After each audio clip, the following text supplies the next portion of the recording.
দর্শক বন্ধুরা, আপনারা সবাই তো এই টনিকে চিনেন, কিন্তু বাস্তব জীবনে কে এই টনি, কি তার পরিচয়, আর কোন অভিনেতাই বা তার বাবা, তা নিয়ে থাকছে আজকের ভিডিওতে বিস্তারিত। তাই ভিডিওতে স্কিপ না করে সম্পূর্ণ ভিডিওটি দেখার অনুরোধ রইল। আর দর্শক বন্ধুরা, আমাদের এই চ্যানেলটি ইউটিউবে নতুন খোলা হয়েছে, তাই চ্যানেলটি সাবস্ক্রাইব করে দিয়ে আমাদের চ্যানেল নতুন দর্শক হবেন আশা করি। তো দর্শক বন্ধুরা, আজকে আপনারা জানতে পারবেন এই ভিডিওর মাধ্যমে টনি সম্পর্কে কিছু খুঁটিনাটি বিষয়। কে এই টনি, তার আসল নাম কি?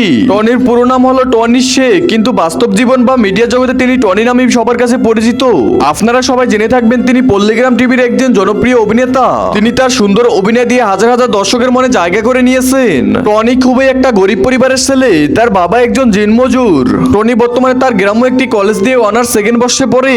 তারা আগে আর্থিকভাবে অসচ্ছল থাকলেও তারা বর্তমানে অনেক সচল। টনির বাসা বর্তমানে ভারতের মুর্শিদাবাদের ছোট্ট একটি গ্রামে। তার উচ্চতা প্রায় 6 ফিটের মতো। ধর্মীয় দিক দিয়ে যদি বলতে যাই তাহলে বলতে পারি টনি ধর্মীয় দিক দিয়ে ইসলাম ধর্মের অনুসারী। তার মাসিক ইনকাম বর্তমানে 1 লাখ থেকে 1.5 লাখ টাকা পর্যন্ত, যেটা অনেকের কাছে অবিশ্বাস্য মনে হলে কিন্তু বন্ধুরা এটাই বাস্তব। টনির ছোটবেলা থেকে অভিনয়ের প্রতি খুবই আকর্ষণ ছিল বা নেশা ছিল বলতে গেলে, আর এই নেশাই টনিকে বর্তমানে জনপ্রিয়তার শীর্ষে নিয়ে এসেছে। বন্ধুরা বলতে গেলে পল্লীগ্রাম টিভি ইউটিউব চ্যানেলটি তাকে ছাড়া কল্পনাই করে যায়নি। পল্লীগ্রাম টিভির একজন নিয়মিত অভিনেতা এই টনি। বন্ধুরা কে জানতো গরিব দিনমজুর বাবার এই ছোট্ট ছেলেটি একদিন ইন্ডিয়া এবং বাংলাদেশের মানুষের কাছে এতটা জনপ্রিয় হয়ে উঠবে। দর্শক বন্ধুরা, কথায় আছে গরিব হয়ে জন্ম নেওয়া কোনো দোষের নয়, কিন্তু গরিব হয়ে মরে যাওয়াটা দোষের। টনির মতো একটি দিনমজুর বাবার ছেলেও বর্তমানে সফল হয়ে দেখিয়েছে যে গরিবরাও সফল হতে পারে বা দিনমজুর বাবার একটি ছোট্ট ছেলেও সফল হতে পারে।